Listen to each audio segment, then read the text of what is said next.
Chandrababu టూర్పై America పోలీసులకు ఫిర్యాదు చేసిన ఘటనపై టీడీపీ వైసీపీల మధ్య మాటల యుద్ధం నడుస్తోంది. బాబు టూర్ను అడ్డుకోవడమే లక్ష్యంగా వైసీపీ నీచ రాజకీయాలకు పాల్పడుతోందని ఆరోపిస్తున్నారు టీడీపీ నేతలు. అయితే అటువంటి చరిత్ర తమ పార్టీకి లేదంటున్న వైసీపీ నేతలు కావాలనే తమపై తప్పుడు ప్రచారం చేస్తున్నారని మండిపడుతున్నారు.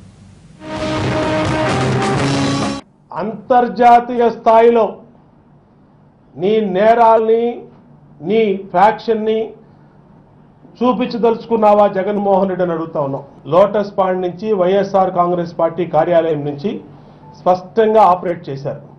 ఇండియా నుంచి మెయిల్స్ వెళ్తే అక్కడ వాళ్ళు సరైన రీతిలో స్పందించరని అక్కడ ఉన్నటువంటి వైఎస్ఆర్ కాంగ్రెస్ పార్టీ సానుభూతి పరులు సింపథైజర్స్తో ఇవాళ ముఖ్యమంత్రి మీద, ఆంధ్రప్రదేశ్ ముఖ్యమంత్రి మీద లేనిపోయిన ఆరోపణలన్నీ కూడా మెయిల్లు చేసి అరెస్ట్ చేయమని చెప్పి కోరారు. అమెరికా పోలీసులు ఎంక్వైరీ చేశారు.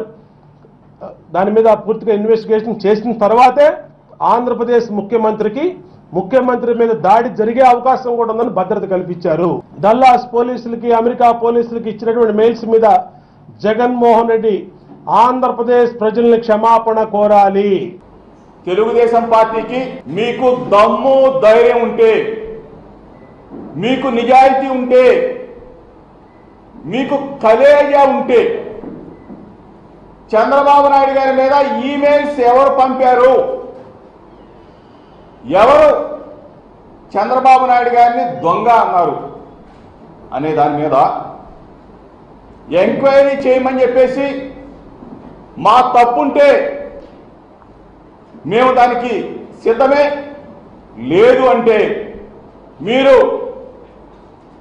కనకదుర్గమ్మ సాక్షిగా చెంపలేసుకొని వైఎస్ఆర్ కాంగ్రెస్ పార్టీకి, జగన్మోహన్ రెడ్డి గారికి క్షమాపణ చెప్పాలని చెప్పేసి మీడియా ద్వారా మీకు తెలియజేస్తా ఉన్నాం.